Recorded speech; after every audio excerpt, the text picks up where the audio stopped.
Okay, so in this video, I want to review finding first and second derivatives of parametric equations. And if you just saw the video on polar, very similar start, actually very similar for both first and second derivatives. I just didn't do any second derivatives. But the idea of trying to find dy, dx, and the second derivative of y with respect to x twice really boils down to, again, just taking a quotient of two separate derivatives. So to find dy dx, I'm going to do dy dt and divide that by dx dt. Right. So the first derivative is pretty straightforward. So let's find first dy dt. So that would be 6t minus 1, and then compare that to dx dt, which is negative sign.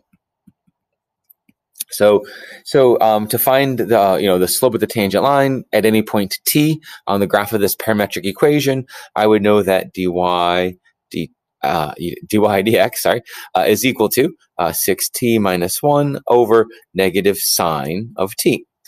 So that's the first derivative. Now, again, if I wanted a vertical tangent line, I would set dx dt equal to 0. If I wanted a horizontal tangent line, I set dy dt equal to 0. But if I want the second derivative, so if I want to take the derivative of that, oops, sorry. So if I want the second derivative, which is the derivative of dy dx.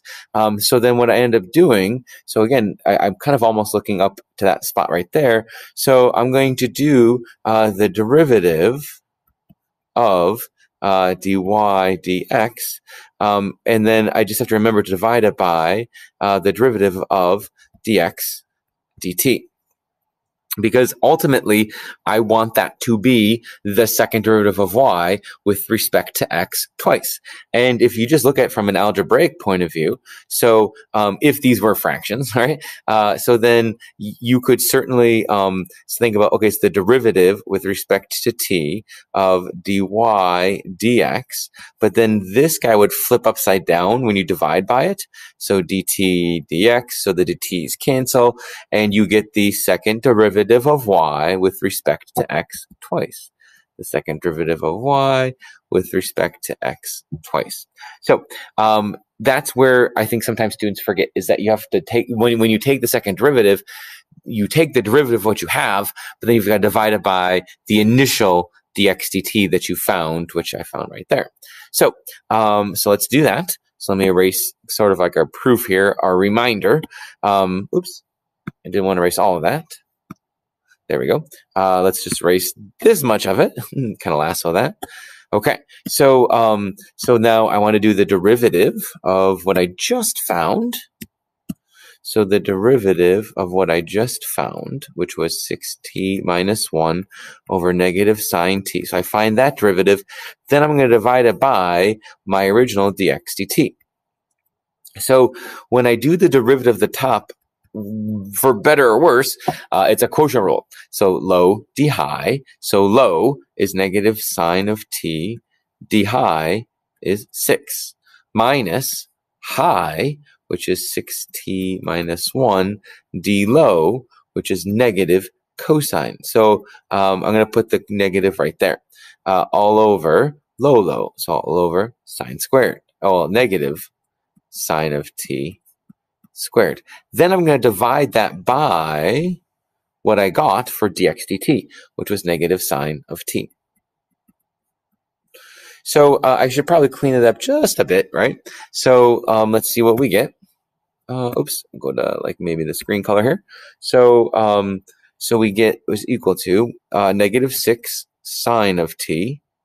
And then if I distribute this cosine into each of these, that becomes plus 6t cosine of t, and then minus cosine of t. And then that's a positive sine squared of t, but then we divide by one more, so we would end up getting like a negative sine cubed of t. So there's our second derivative. And again, just to stress, when you find the second derivative, you have to you take the derivative of what you found, right? So here's what we found. And then we have to divide by the initial and the original dx dt. And a word of caution, you're not dividing by a second derivative of that. It's just you're dividing by what you found for the first time. And if you wanted a third derivative, you would take the derivative of what you just found, right? Here's our second derivative, so take the derivative we just found, and then divide by the initial dx dt.